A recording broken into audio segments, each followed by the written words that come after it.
Iya, minasan, welcome back again with Mr. Ken di sini.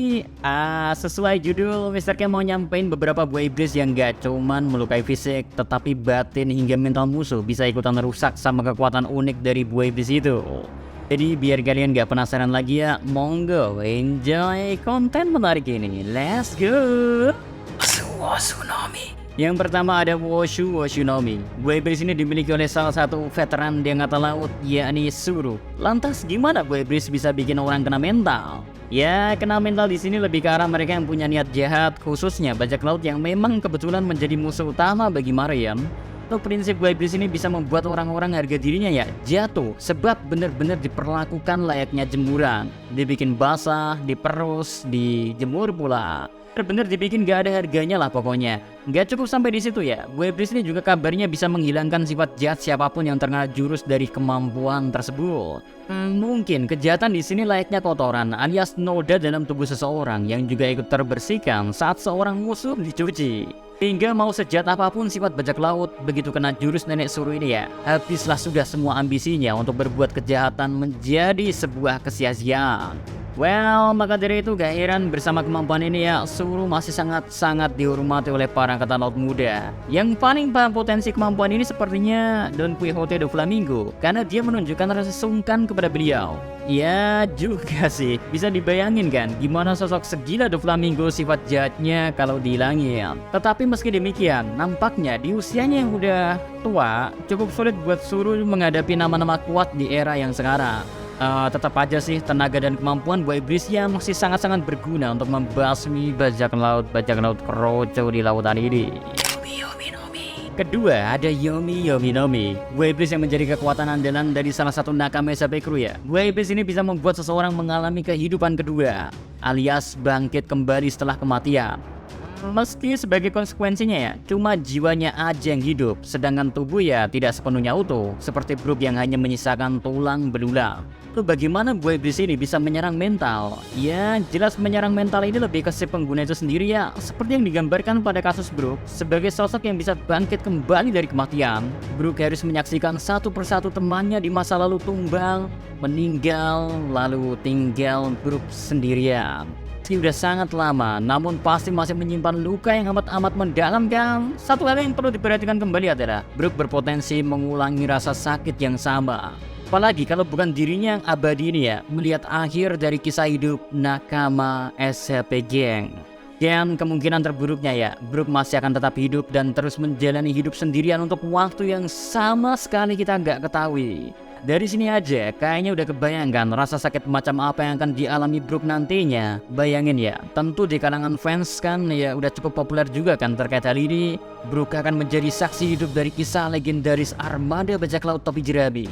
Benarkah skenario ini akan terjadi? Ya kalian kalau mau bayangin hal ini bisa tonton konten inilah yang rame juga nih.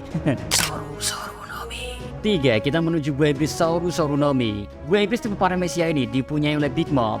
Melihat Big Mom yang sepertinya udah gak bakal balik lagi ya, lumayan bikin penasaran siapa yang memiliki kemampuan buah iblis ini. Oke, back to topik ya guys. Buah iblis ini diketahui dapat memanipulasi jiwa, mulai dari menghidupkan benda mati dengan memberinya jiwa, ataupun mengambil umur seseorang. Ya, mengambil umur seseorang ini yang bikin gawat sih. Hal ini yang membuat warga di Totland ya cukup dipenuhi rasa takut. Meski di sisi lain mereka juga hidup dengan damai sebab mereka harus membayar pajak. Cara membayar pajaknya ini yang gak biasa. Seperti yang baru-baru ini bayar pajak untuk beli Rubicon, gak seperti itu deh. Mereka dikenai pajak berupa pengurangan umur. Nah, siapa yang dapat hidup tenang sedangkan umur mereka senantiasa dikurangi? Gak ada kan? Selain oleh para penduduk Totland sendiri ya, Big Mom pun gak segan-segan menggunakan kekuatan buah iblis ini ke musuh. Alhasil jangankan membalas, buat ngelawan Big Mom juga pasti mikir lah. Mungkin bisa selamat, tapi umur berkurang bisa jadi permasalahan yang baru. Mang cuma Aur Bakasencho aja gak ada takut-takutnya melawan Big Mom, menantang Big Mom di kandangnya Big Mom. Oke, balik lagi soal pajak yang dikenakan Big Mom nih. Tanya, pajak ini dikenakan tiap 6 bulan sekali, yang mana dalam kurun waktu itu para warga harus menyisihkan umur mereka 1 bulan kepada Big Mom sebagai bentuk perlindungan. Misal menolak, yang ada malah disuruh pergi. Tetapi Big Mom gak bakal membiarkan siapapun pergi dari tanahnya. Yang ada mereka yang bakal pergi bakal dihukum mati. Maka dari itu buat mereka yang udah jadi warga dari Toadland, memang udah maju kena, mundur kena, umur terus dikurangi, semisal pergi bakal mati. Udah gitu hari-hari bisa jadi sasaran amukan dari Big Mom. Untung setelah kejadian Arc Wano Kuni, warga Toadland ya mentalnya bisa lebih lega usai mendengar kejatuhan dua Yonko di Onigashima. Berikutnya ada Huru no Mi. Buah iblis ini punya kemampuan berupa pemiliknya ya dapat mempunyai hantu. Dan hantu-hantu ini kemudian dapat melewati tubuh seseorang bukan untuk menakut-nakuti, melainkan buat menjatuhkan tekad dari target. Jadi semisal ada orang yang super positif apapun, begitu dirasukin setan huru-huru ini bakal langsung loyo. Pengen aja sosok se-cheerful macam Aur Bakasencho aja dibikin pesimis. Berlanjut juga ke Frankie hingga Zoro. Bagian Zoro ngingetin Mr. K ke hal yang menarik sih. Kalau ini Buah Iblis memang menyerang mental sang target, seolah-olah siapapun yang terkena bakal kehilangan motivasi kembali untuk hidup. Apalagi bertarung ya, makanya ini sempat jadi permasalahan bagi SCP Group. Agak sedikit beruntung, Buah Iblis ini dimakan oleh Perona yang notabene ya tak diberkati kemampuan fisik yang mumpuni. Andaikan Perona bisa melapisi hantu-hantunya dengan haki, atau setidaknya ia bisa berkemampuan lebih kuat, mungkin bisa melumpuhkan musuh dalam sekejap karena si musuh keburu hilang motivasi duluan. Sayangnya gak berlaku demikian ya. Setelah Thriller Bark, Perona bahkan amat-amat jarang ditunjukin bertarung lagi. Buah Iblisnya juga punya kelemahan, berupa gak bisa mempengaruhi mereka yang dari awal hidupnya udah suram. Usopp salah satunya sih. So Perona sepertinya memang dipersiapkan untuk jadi lawan alami dari Usopp serta penunjuk jalan bagi Zoro aja kali ya. Nah semisal lebih dari itu, entah bagaimana ya, huru-huru ini bisa membuat seluruh dunia hidup dalam perasaan putus asa. File Smile. Kelima ya, giliran Buah Iblis Smile, atau lebih tepatnya Buah Iblis Smile yang gagal.